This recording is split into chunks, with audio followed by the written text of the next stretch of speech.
내가 또 눈을 들어본즉 한 사람이 측량줄을 그의 손에 잡았기로 네가 어디로 가느냐 물은즉 그가 네게 대답하되 예루살렘을 측량하여 그 너비와 길이를 보고자 하노라 하고 말할 때에 네게 말하는 천사가 나가고 다른 천사가 나와서 그를 맞으며 이르되 너는 달려가서 그 소년에게 말하여 이르기를 예루살렘은 그 가운데 사람과 가축이 많으므로 성곽 없는 성읍이 될 것이라 하라. 여호와의 말씀에 내가 불로 둘러싼 성곽이 되며 그 가운데에서 영광이 되리라. 5절 하반절 말씀을 보면 하나님은 그 가운데서 영광이 되리라고 말씀하셨습니다. 이 말씀은 과거 이스라엘이 광야 생활 중에 세웠던 성막과 솔로몬 당시 예루살렘에 세웠던 성전에 여호와께서 영광 중에 임재하신 것을 상기하는 말씀이라 할 수 있습니다.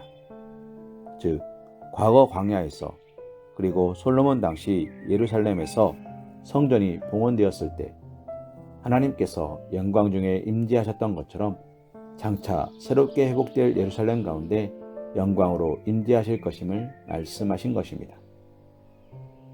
그러나 이 말씀은 단지 하나님께서 영광으로 임재하실 것을 말씀하신 것으로 그치지 않습니다. 하나님으로 말미암아 예루살렘이 영광스럽게 될 것임을 말씀한 것이기도 합니다.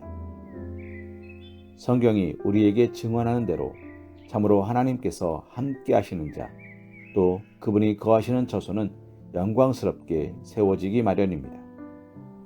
그것은 하나님 자신이 영광스러운 분이기 때문입니다. 비록 어두웠던 곳이라도 빛이 임하면 빛나게 됩니다.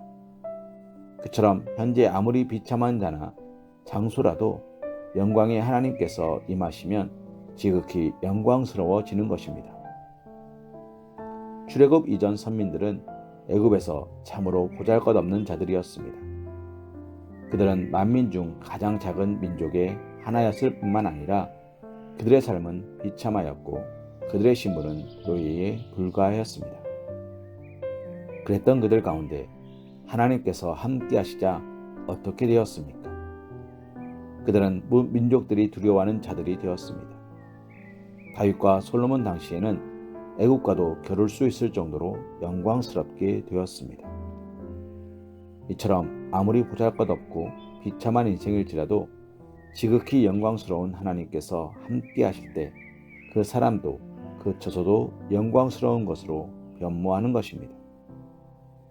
예루살렘 성전이 왜 영광스럽다고 말합니까?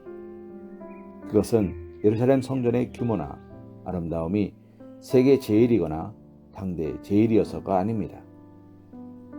사실 예루살렘 성전은 주변 이방 국가의 신자들에 비하면 그 규모나 물질적 가치 면에서 오히려 초라하고 뒤떨어진다고 말할 수 있습니다. 고대 이방의 신자들은 예루살렘 성전에 비할 수 없을 정도로 크고 화려하였기 때문입니다. 그럼에도 예루살렘 성전이 그 신자들보다 더 영광스러웠던 이유는 그곳에 참되고 유일하신 하나님께서 하나님의 이름을 두셨기 때문입니다. 실로 하나님께서 함께 하시는 곳은 그 현재 형편과 상관없이 지극히 영광스럽게 됩니다. 반면 하나님께서 함께 하시지 않으면 사람이 보기에 아무리 좋아 보여도 그것은 허망할 뿐입니다. 사랑하는 소모님, 우리는 이 사실을 기억해야 합니다. 우리 자신의 어떠함, 우리 현재의 형편으로 인하여 일희일비할 필요가 없는 것입니다. 세상적인 것을 얻거나 혹은 세속적인 방법으로 영광스럽게 되고자 해서도 안 되는 것입니다. 참된 영광, 온전한 영광은 영광스러운 하나님께서 함께 하실 때 우리에게 주어지는 것입니다. 그러므로 진정 영광스러운 삶, 소망스러운 삶을 살길 바란다면 하나님과 함께하기에 힘써야 하는 것입니다.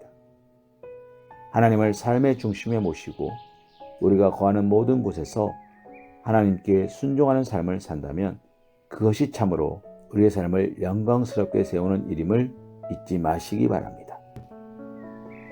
요한복음 1장 14절 말씀으로 오늘의 말씀 묵상을 이어갑니다.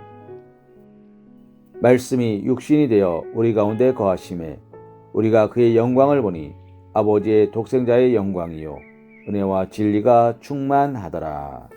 아멘.